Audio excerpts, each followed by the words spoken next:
Because there's a lot of stuff said there. Yeah, it's been a lot of stuff. So let me say this.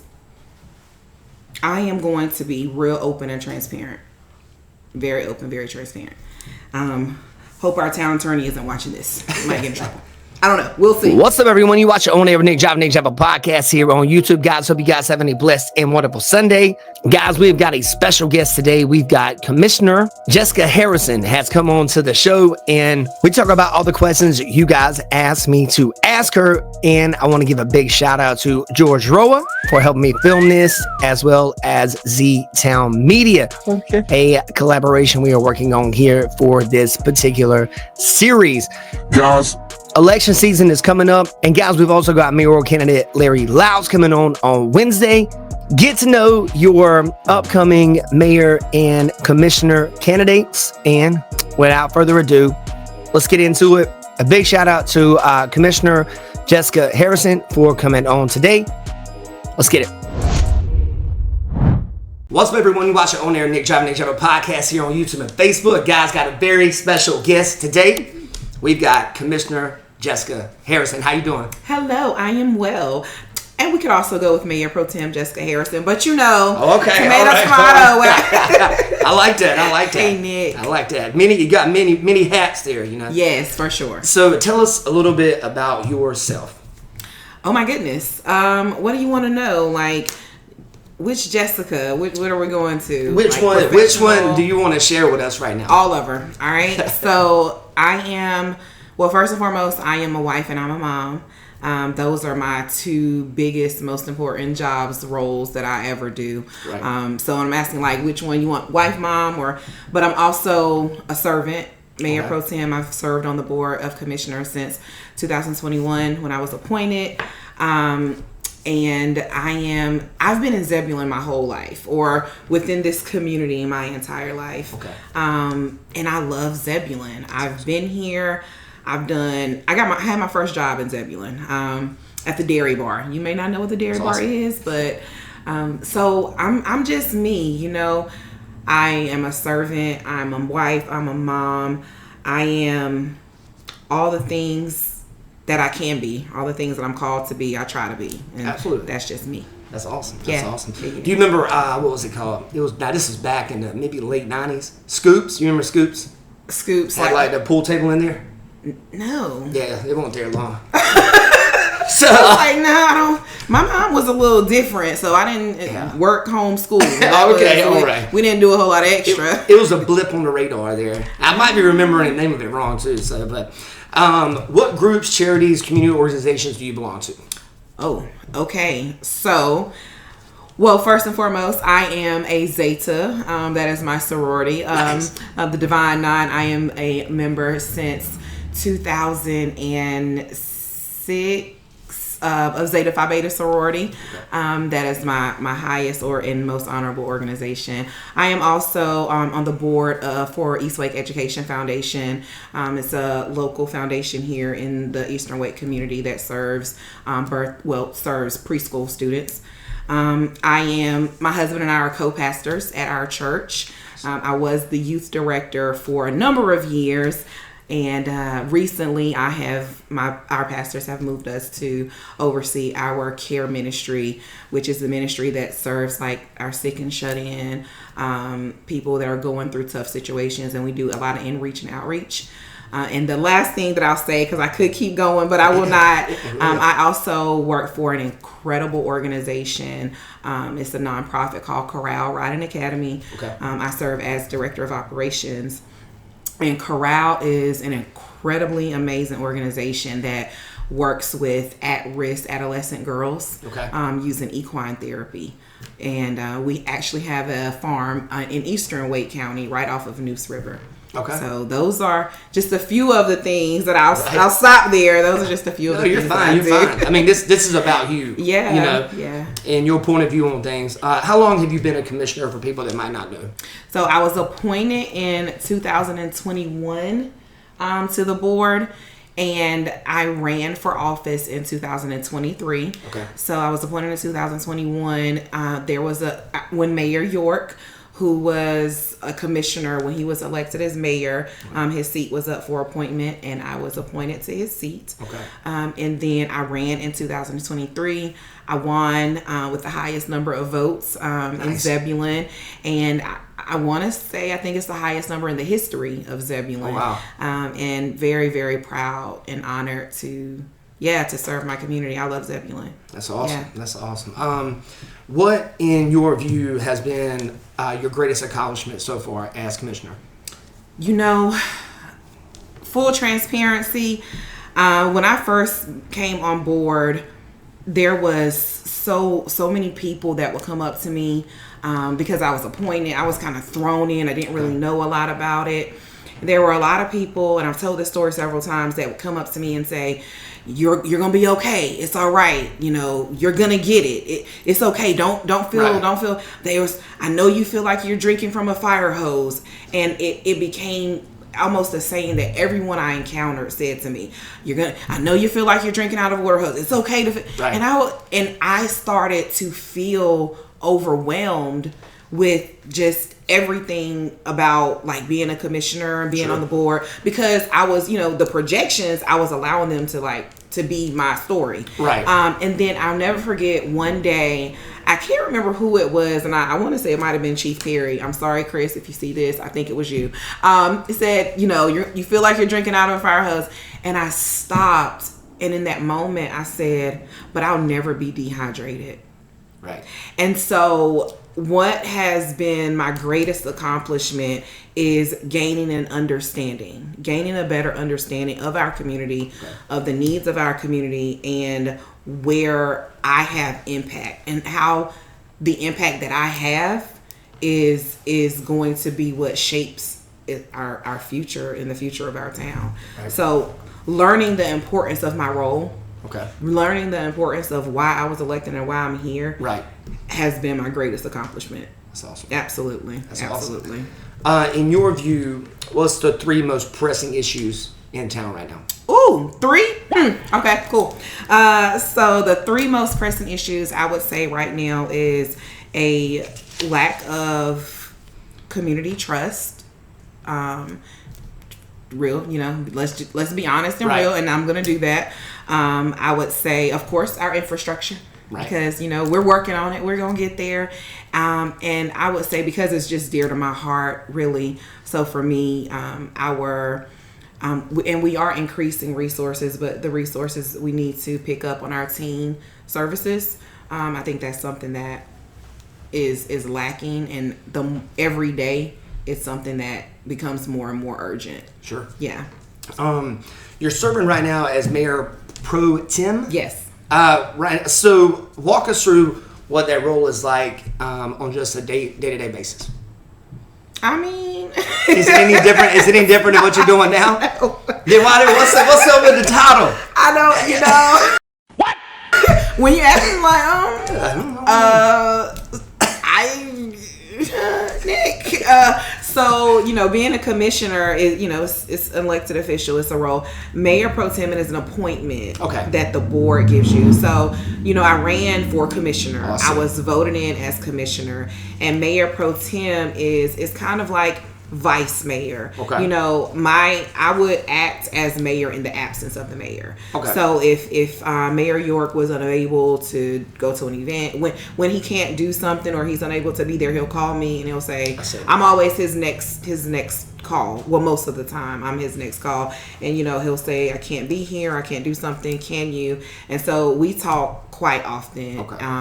And so that's just kind of what I do, whatever he needs for me to do. And whenever he calls me, I'm gonna go. Okay, so, that sounds good. What made you consider a run for mayor this year? And with you running for it, is there a certain reason you feel like you would be a better choice for mayor other than Mayor York? I wanted to run for mayor because I believe that I'm a strong leader.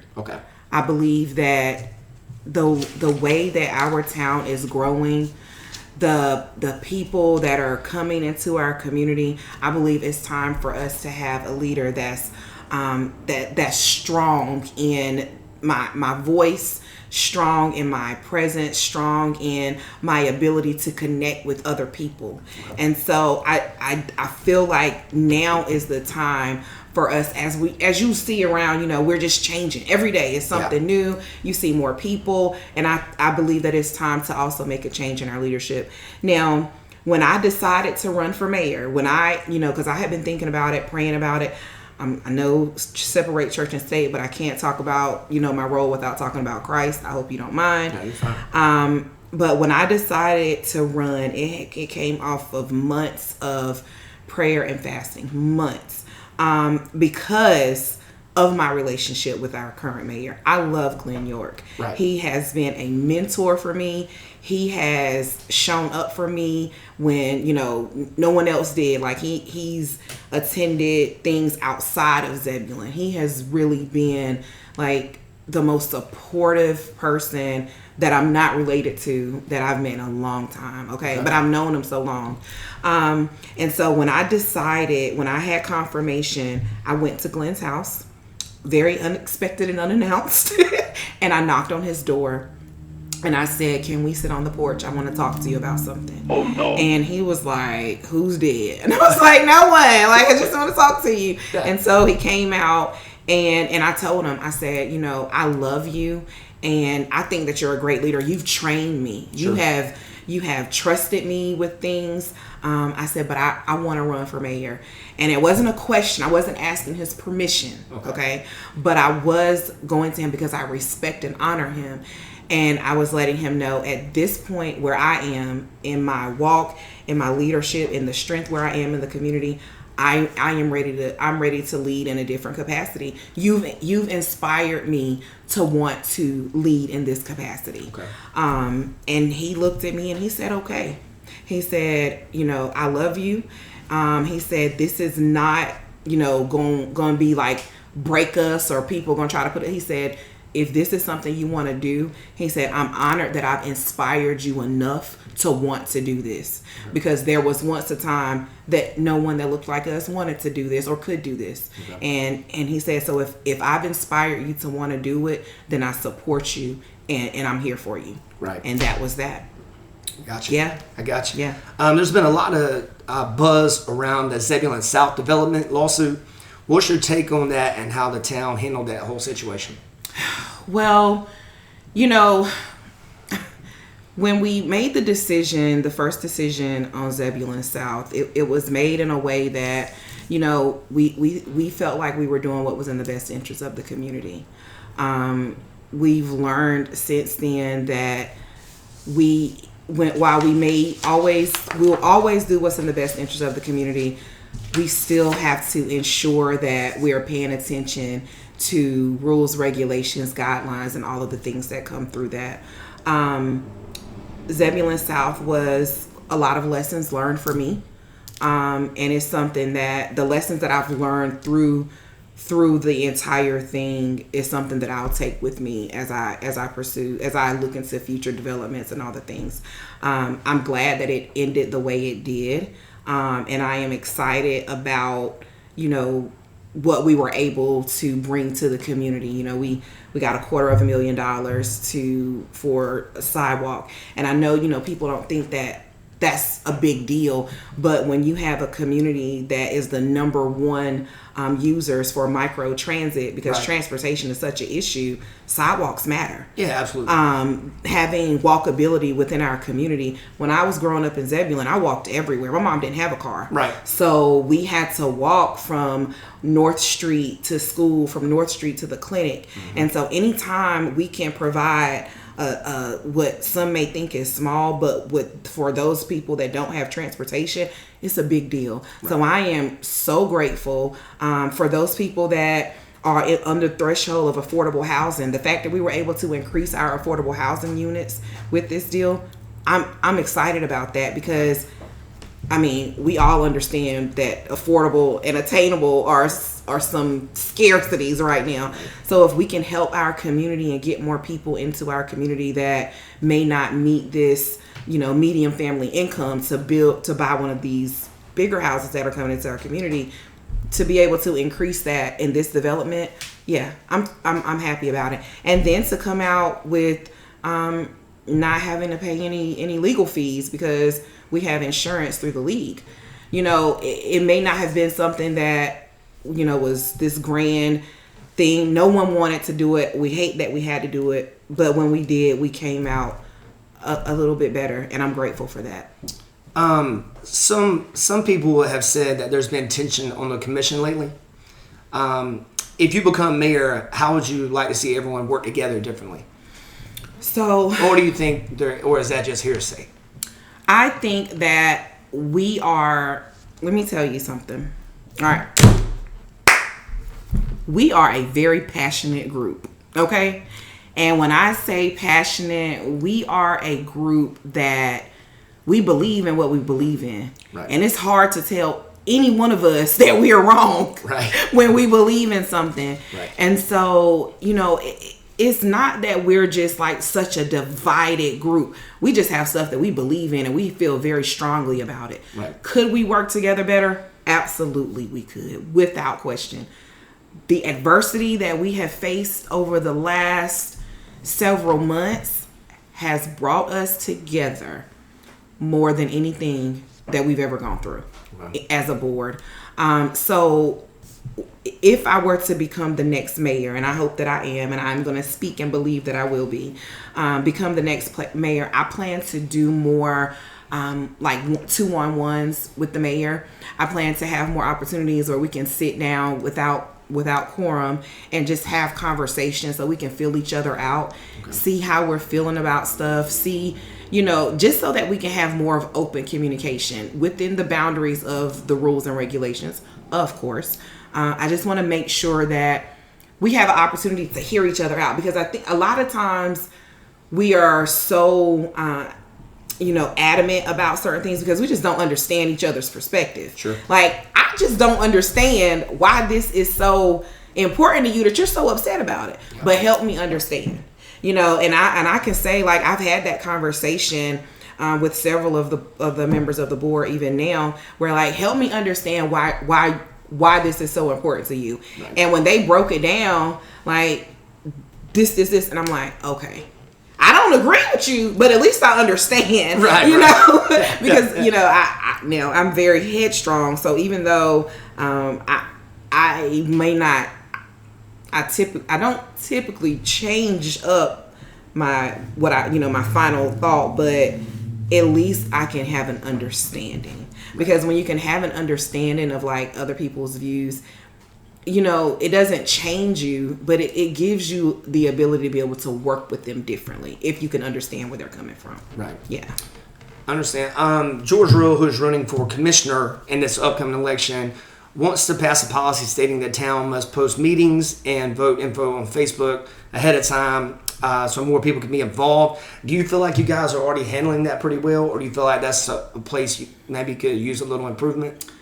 I think that we share. I think when we have a full-time communications person, we've done a great, amazing job with that. I think that we currently have a communications company that is outstanding.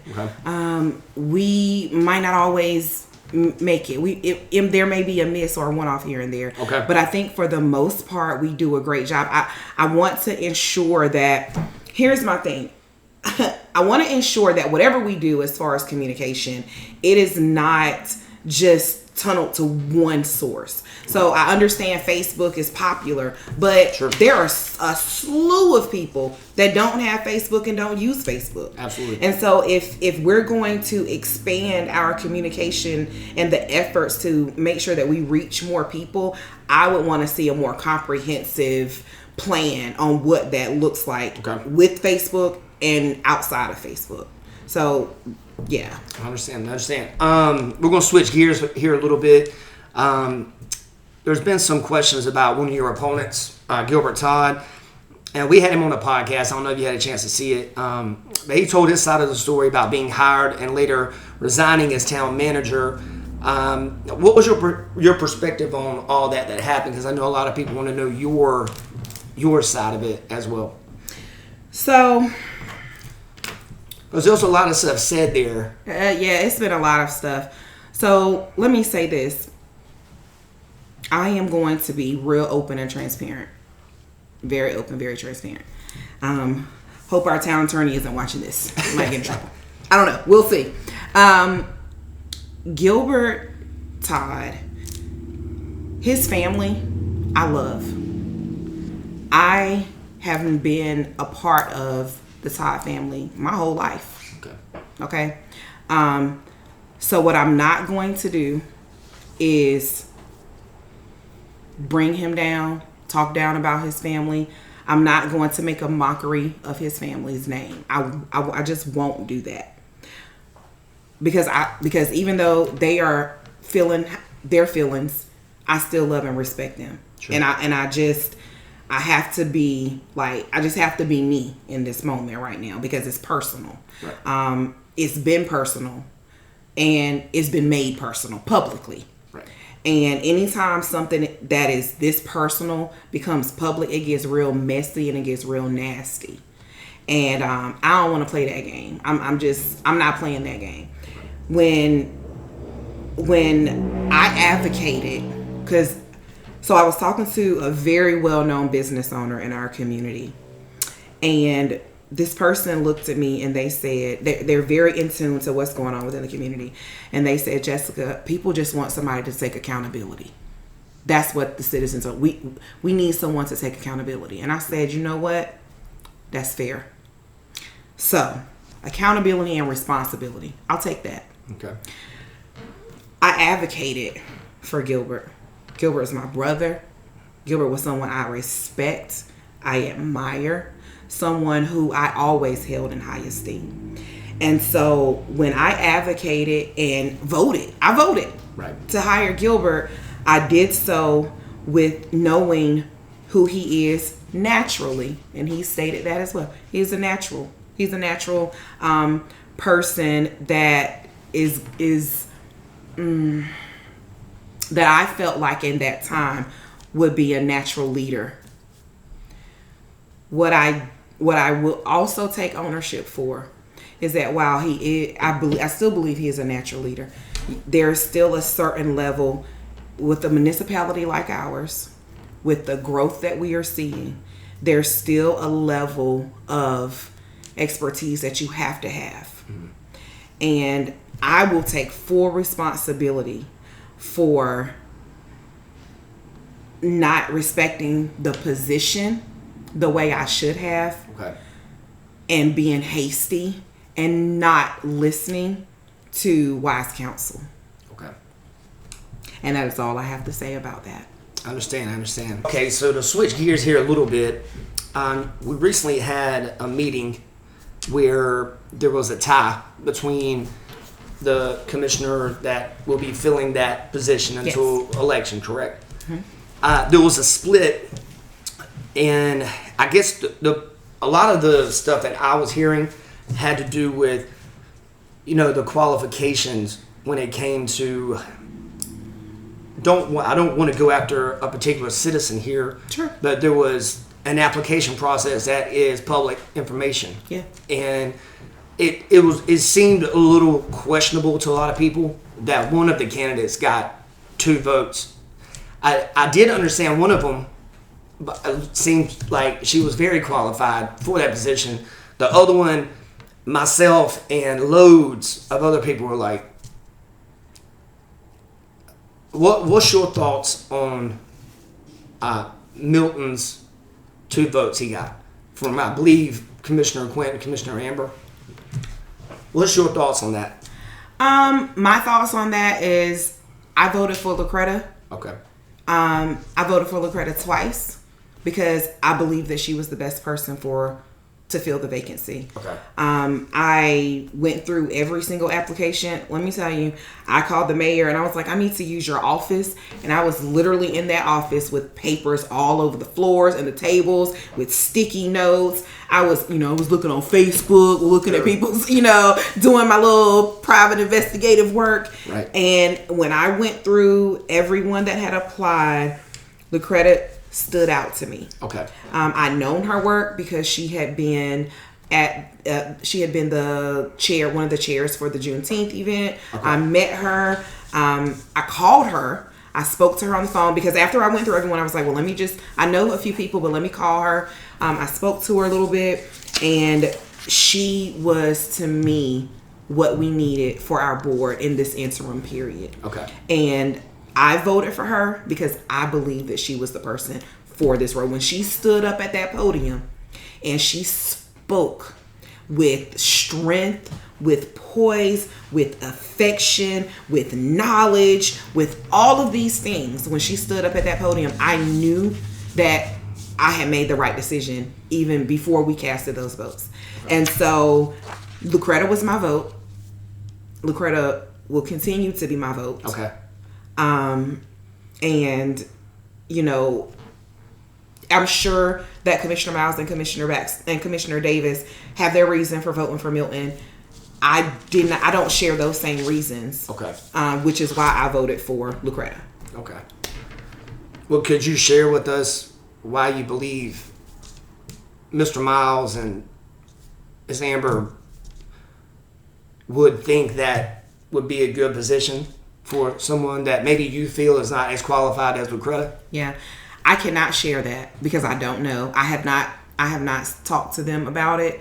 And so I can't answer that because I don't have the insight that I could answer that fairly and without judgment, without bias. So you guys not like deliberate whenever something like this happens with each other? We did not deliberate on this one. Okay. Well, let me not say we did not deliberate. What I will say is that we had the applications.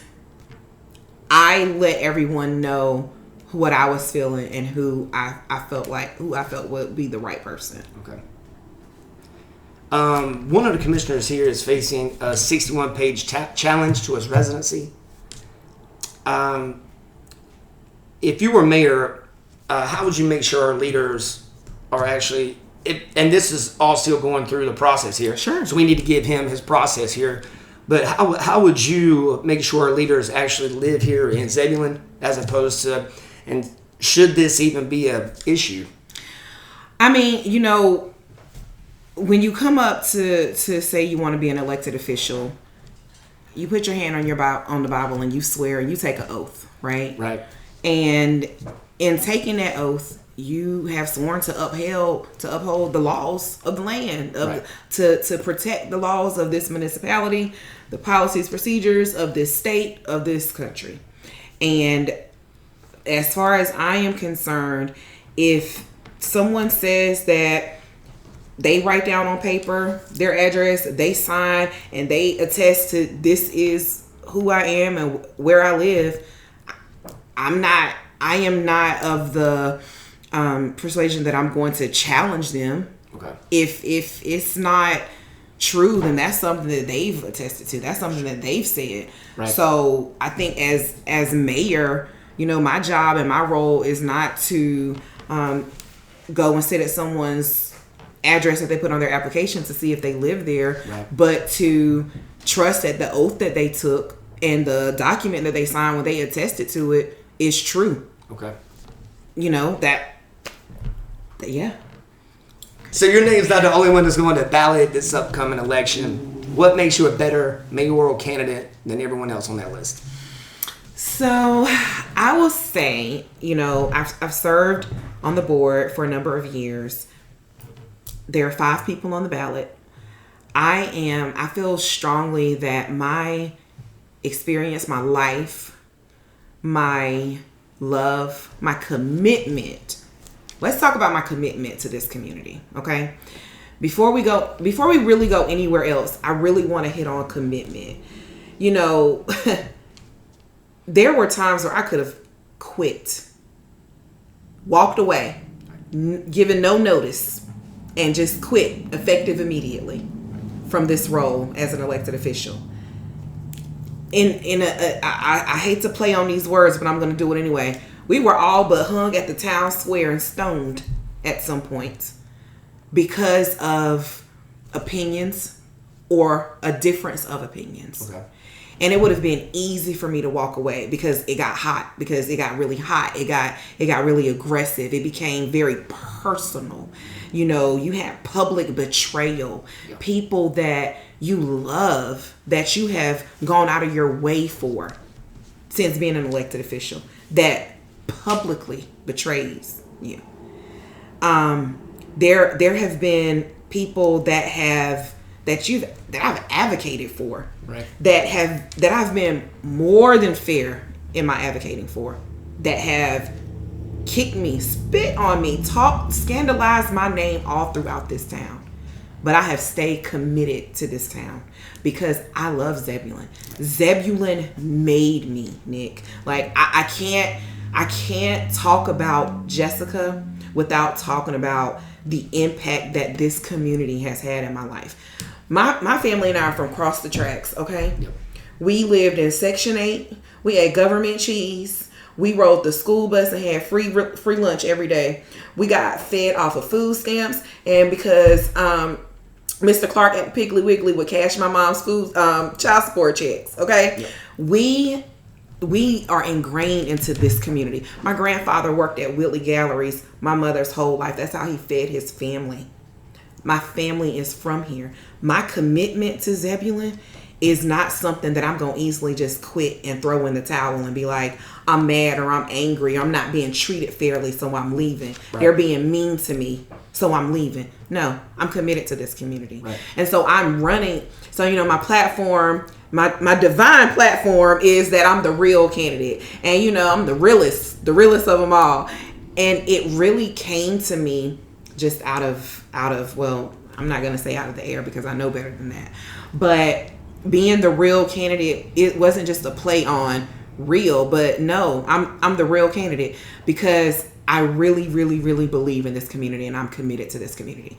So being the candidate to believe in is because I've stayed, I've experienced joy, I've experienced sadness, I've experienced hope, I've experienced strength, encouragement, all within this community. And all of the things that I've experienced here, good, bad, or indifferent, I want to ensure I'm raising my kids here. I want to ensure that this community still has its heart, still has its impact when I'm gone. And I always have to quote Commissioner Miles, and he'll laugh. LOL. But we're here to plant the seed that will grow the tree, that will provide the shade that we'll never sit under. And I truly believe that is why I'm the best candidate. So, for those of you who may not know me or who want to know more about me, you can find me on Facebook, but you can also go to my website, and that is Jesica 4 Zebulon.org. Nice. Well, Jesica, thank you for coming in. I know you're busy. Thank you for coming in today and doing this interview. Thank you, Nick. Yeah, and good luck. Thank you. I appreciate you.